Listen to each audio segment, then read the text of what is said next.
Hi friends, this is Vishal Nadabra. Welcomes you in a lecture series of fluid mechanics. In previous session, we have seen a little bit about the buoyancy and flotation, in which we have discussed the definition of buoyancy and with the help of Archimedes principle. Then we have seen application of force of buoyancy with the center of buoyancy. Then we have seen types of equilibrium. Then metacenter, which is nothing but the hypothetical center of the oscillating body, and how to find that metacenter. For that, we have discussed about almost two different techniques. One is the analytical, and another is experimental. And then we have seen the equilibrium of the floating body in consideration with the metacenter.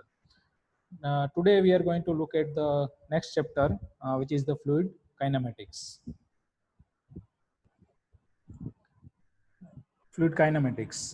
Fluid kinematics, it is the branch of fluid mechanics which deals with the study of the velocity and acceleration, velocity and acceleration of the particle of the fluid in motion and their distribution in space without considering the force, which is responsible for the motion, or say kinetic, uh, kinetic energy. So in this chapter, we will discuss about the motion, say velocity and acceleration, but we will not consider the force. Without considering the force, we will see the study, the definition, or how to describe the velocity, or how to measure the velocity of the flowing fluid, and so that the acceleration also. For the analysis purpose of fluid motion, say velocity and acceleration, there are two methods given by the two different scientists. One is the Lagrangian method given by the Lagrangian, and the Eulerian method given by the Eulerian method. First, we will see the Lagrangian method. In this method, uh, in Lagrangian method, the observer will concentrate on the movement of a single particle and the study of this single particle at different time. Let's suppose this is the pipe, and this is the particle under consideration. Say it is the particle O. O particle is under consideration. Then study of this particle, or observation of this particle when it moves at every place at different time. Say here t equal to 1, say here t equal to 2, t equal to 3, t equal to 4, and so on. So by this method, by this way, we can describe the velocity and thus the acceleration. But in this method, one problem is there, that when you are describing the velocity of this particle, you have to consider, if you consider the xyz, say Cartesian coordinate system, then the x component, or the x component in x direction is almost a function of x, sorry, x is a function of a, b, and c, and the time t, where a, b, and c is nothing but the space coordinate at any time t. And the same way, y is also a function of a, b, c, and t, and z is also an a, b, c, and t. So finally, you will get the velocity u. It is the function of x, y, and z, and the time t. So by this way, the velocity is a little bit more complicated, and after that, you will get the same way v and w. This is the unit vector in all x, y, and z direction respectively. So by this way, if you want to try to describe any motion, then it is a very cumbersome process, and thus it is not widely used nowadays. Almost all, not every, but almost all researchers will use the Eulerian method, which is quite easy and easy to understand the flow in comparison with to the Lagrangian method. So let's see what is the Eulerian says. Unlike unlike Lagrangian method, in this method, let's suppose with the understand with the one figure, in this is suppose pipe, and the fluid is flowing in this direction, left to right direction. In this type of method, unlike Lagrangian method, you have to consider only a one section. Let's suppose here we consider one section here. Then with respect time, consider or the measure the velocity of particle passing from here at any particular time. So you need not to consider one particle and the motion of particle whenever it goes and so on. But here you have to consider only one section, only a one point, or we can say only at one location here. So let's suppose this is the one location, and at this location consider the velocity, acceleration, and all the parameter or the flowing parameter. So by this way, if you consider the Eulerian method, then the velocity will be at any point will be a component x, y, and z, and it is given by u equal to f1 of x, y, z, and t. Y v is the any other function of x, y, z, and t, and w is the any other function of x, y, z, and t. So at any point, the velocity is the component of velocity is the function of three Cartesian coordinate system and the time. So it is little bit easy to mention or to measure the velocity and easy to understand. And after getting this, to what is the total velocity? Total velocity is nothing but the under root u square plus v square plus w square. So this is the magnitude. By this way, you can measure the magnitude of the total velocity at that of this type of flow. Now, if we talk about the acceleration, then the components of acceleration of the fluid particle can be worked out by partial differentiation of the equation, just as follows. So if we take the partial differentiation of this u, then we get the equation like this. I said du is equal to del u by del x into dx plus del u by del y into dy, del u by del z into dz into del u by del t into delta t. Here we have taken the partial differentiation of this part of this u. So del u by del x. So del u by del x, again, just recall what is the partial differentiation. Partial differentiation is the differentiation in which we consider the variability of this particular variable in this direction only, and in all other direction we will consider this parameter is constant. So there is no effect in other direction than this direction. So del u by del x is the variation or rate of change of velocity in x direction times the dx. Dx is the distance in the x direction.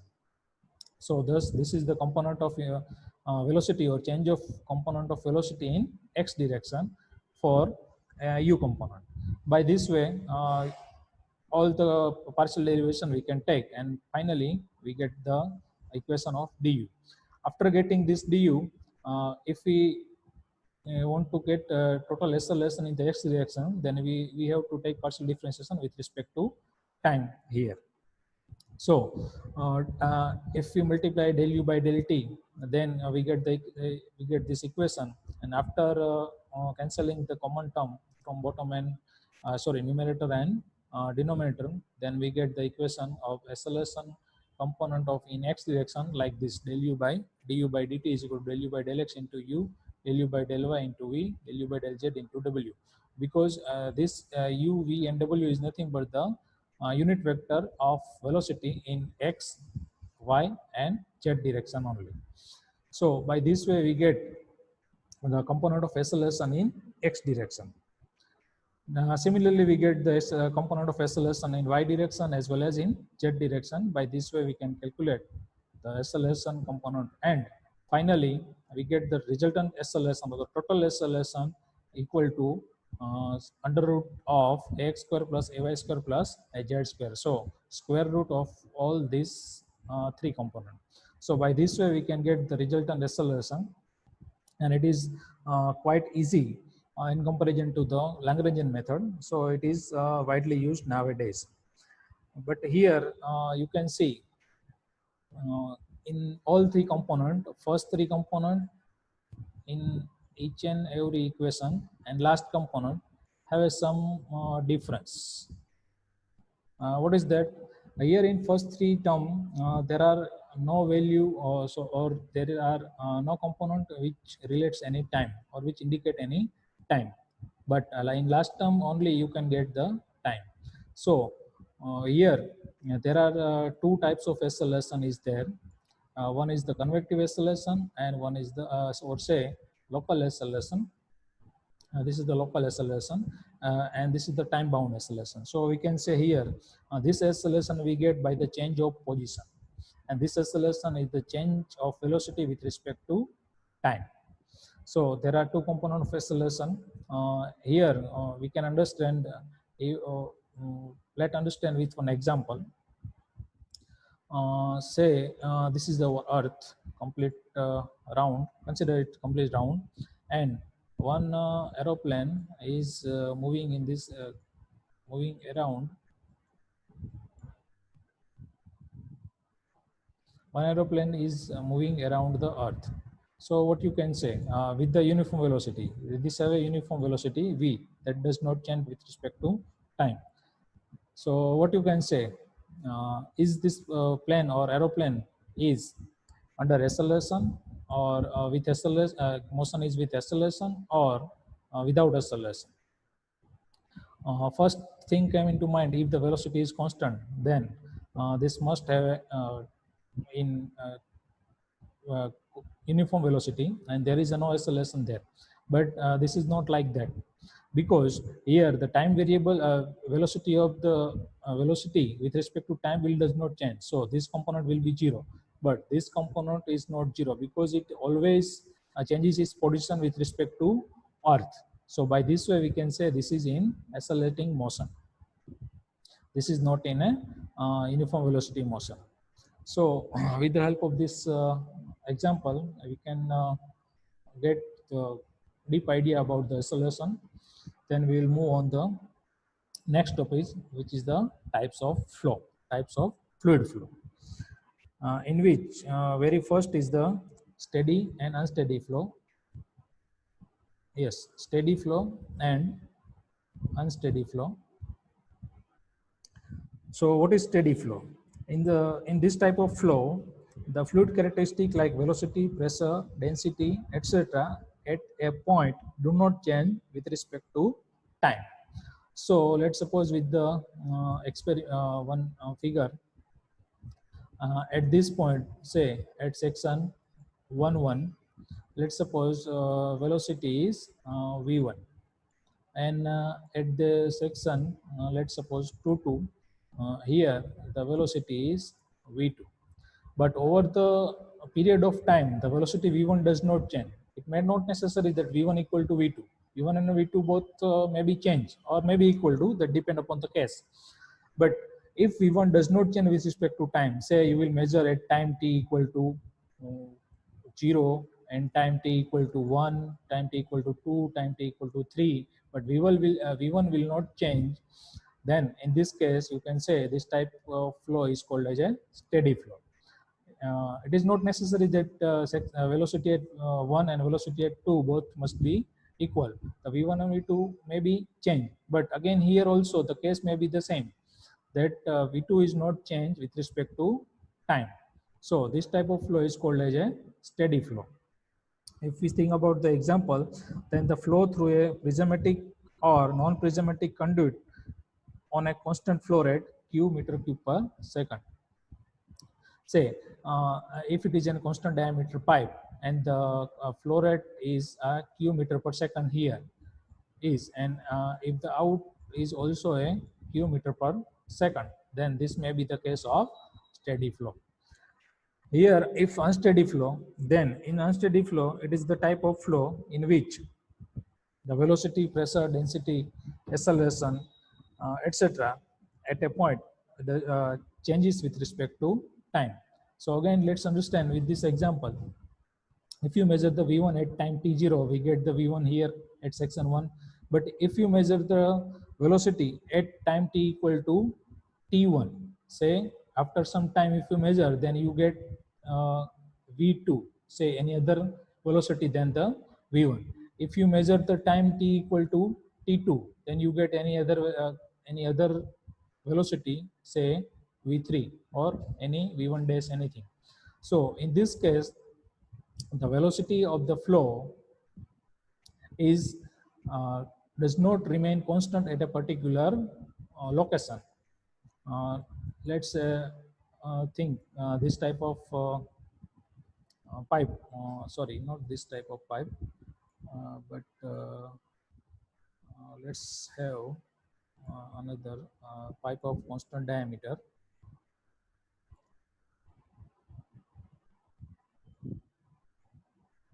Pipe of sorry friends, pipe of constant diameter, and there are one valve here, and flow is flowing in this direction. And let's suppose Q is the rate of flow of water in the pipe. Then when you are opening or gradually closing the valve, then the type of flow we get, it is unsteady, because when the wall is let's suppose completely closed, say 0% opening, then flow rate is 0. And is gradually are opening, say partially quarter wall is open, say we get flow rate as 0.25% of Q. Then it is a lower discharge, and again you are continuing opening. Then at stage we reach 0.5 times Q. So here, when you are gradually closing or opening, the type of flow you get is unsteady flow. So the difference between steady and unsteady is the variation with respect to time. If the parameters, velocity and all this thing does not change at a particular location with respect to time, it is called steady. And if it is changed, it is unsteady flow. Let's move on the next, which is uniform flow. Uniform flow is a little bit quite similar to the steady flow, but not exactly. The difference is that in the steady flow, we consider any particular location and measure the quantity of the measure the motion parameter on that location only with respect to time. But here in uniform flow, we will measure a particular quantity with respect to space for a particular time. So here time is not important, but space is important. So here let's suppose one pipe is there, and you consider three different sections: section 1, section 2 and section 3. And if you measure at time equal to 0, say initially at time equal to 0, and you measure the velocity here, say here is v1, here is also v1, here is also v1, then this type of flow is called as a uniform flow. Say the velocity does not change with respect to space or with respect to the flow motion, but it may change at time changes. Say let's suppose at time t equal to 1 second you will measure, it may change from v1 to v2, and so if it changes at everywhere, say v2 everywhere, then it is called as a uniform flow. But it must remain same with respect to space. So throughout the system it does not change. So this is called uniform flow. And non-uniform flow. So for the non-uniform flow, if this velocity at different section will change, then we can say it is called as a uniform flow. Sorry, non-uniform flow. So at a particular time, when you measure the velocity at different section of the pipe, you will get the different velocity.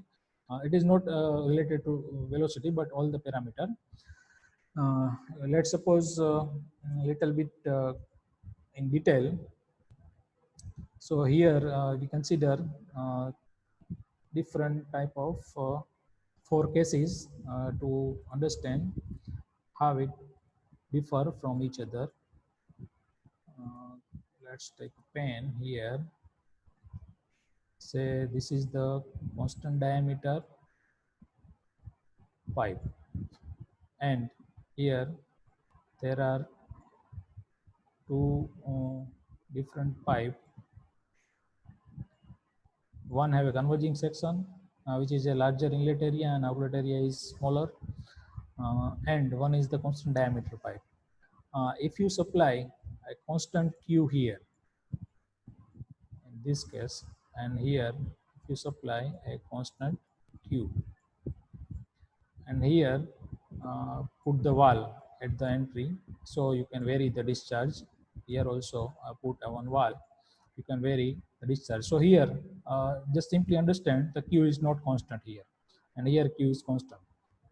Here the diameter is also constant and discharge is also constant. So in this case, you can say as the Q is constant, so this type of flow is a steady flow.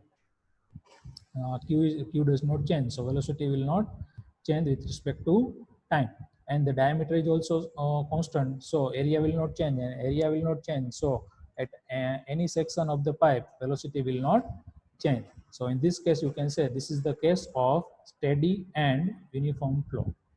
Let's move here. Here Q is constant, say discharge is constant. So at a particular section, say let's suppose here or here, velocity will remain same, will not change. But here the section is Q is remain same. But as the section changes, so when you measure the velocity at here or when you measure the velocity at here, you will get the two different measurement of the velocity despite having a constant discharge. So in this case, you will get two different velocities. So this you can say it is the case of steady and non-uniform flow, because with respect to space for a particular time, velocity is varying. So this is the steady and uniform. This is the steady and non-uniform. Here Q is varying, so it is just simply a non-uniform flow. Unsteady flow, and with respect to space, diameter does not change, so velocity will not change accordingly. So this case we can say it is the case of steady and uniform flow. And here wall is there, so the flow is not constant, U is not constant. So this is the unsteady flow, and diameter is also varying, so velocity will also vary with respect to space coordinate. So this case we can say it is the case of unsteady and uh, unsteady and non-uniform flow. So by this way, we can correlate each other and understand deeply. Now let's move on. The next type of flow, which is 1, 2, and 3-dimensional flow. Let's first understand what is the one-dimensional flow. If the flow parameter of the velocity will vary in only one direction, say in X or Y or Z direction, and any other direction, then this considered direction are constant, then this type of flow is called as a one-dimensional flow. Here in figure, you can say this is the example of one-dimensional flow. The diameter may vary, but in this case, the velocity is considered in variation of velocity is considered only in one direction, and the other direction, say perpendicular to this, say in Y direction, and perpendicular to the slide, which is in Z direction, is constant. So flow in a pipe where average flow parameter are considered for analysis purpose, which is called as one-dimensional flow. In this, so in this case, we can say in almost all cases we consider the average velocity for the analysis purpose for any particular pipe. So this is the case of one-dimensional flow. Sorry. Then in two-dimensional flow, if you consider the variation of the velocity throughout the section like this, this is the this will indicate the variation. Here is the maximum velocity, and here is the minimum velocity in contact with this surface or fixed surface. Then this type of flow is called as a two-dimensional flow. And if we talk about the example, then the flow between two parallel plates of infinite extent is called as a two-dimensional flow, or we can say flow in the mainstream of the wide river, very wide river, not a very narrow. So this is called as a two-dimensional flow. And in this three-dimensional flow, if we consider the example, then it is a very random flow, or when flooding condition in the monsoon, this type of flow is called as a three-dimensional flow. Here, variation of the flow parameter are considered in all three dimensions. So this is a 1, 2, and 3-dimensional flow. Then let's say rotational flow. Rotational flow is the flow in which the fluid particle will also rotate around its own axis with the flow. So here, let's suppose a fluid is flowing in this type of rotation. So once particle is here, another next position is here, next position is here. And during this motion of the fluid particle, if the fluid particle will also rotate around its own axis, let's suppose here, at every moment. So during the motion or during the motion, if the particle will also rotate around its own axis or around its own axis passing from the center of gravity, then it is called as a rotational flow. And the motion of the liquid in a rotating tank, it is considered as a rotational flow. Then let's see irrotational flow. Irrotational flow, it is the flow in which when the fluid particle moves along the path or along the streamline and does not rotate around its own axis, then it is called as a irrotational flow. So let's suppose a fluid particle move in this direction, and fluid particle have a 3 different positions like this, but it is not rotating around its own axis. So this is called as a irrotational flow. Now let's see another type of flow, which is laminar flow. Here, laminar flow is the one in which path taken by the individual particle do not cross one another and move along well-defined path. So here, let's suppose there are here there are 4 different particles which move, say 1, 2, 3, 4, and 5. All these 5 particles move along the line and parallel, and the path of motion of all particles will be parallel to each other, and it will not intersect any other particle. Or we can say it is the layer by layer flow. And this type of flow, the value of Reynolds number Re is less than 2000. So Re is nothing but the rho V d by mu, where rho is the density of the fluid, V is the velocity of the fluid, d is the diameter in which the fluid is flowing, and mu is the dynamic viscosity of the fluid. And if you measure this quantity for any type of flow, and if the value of Re is less than 2000, then it is called as a laminar flow. And next is the turbulent flow. So for the turbulent flow, the motion of the fluid particle is not straight or not parallel to each other. They move randomly in this direction. Say this is the particle, this is the movement of one particle.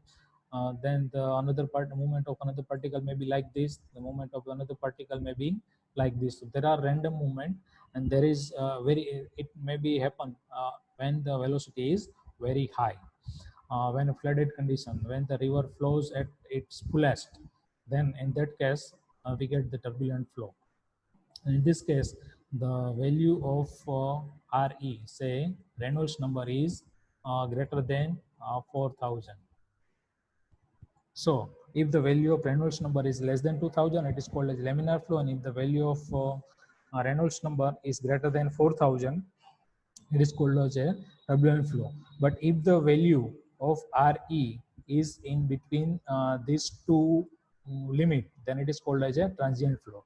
In some books, it may be considered as another type of flow, but transient flow is not any type of flow.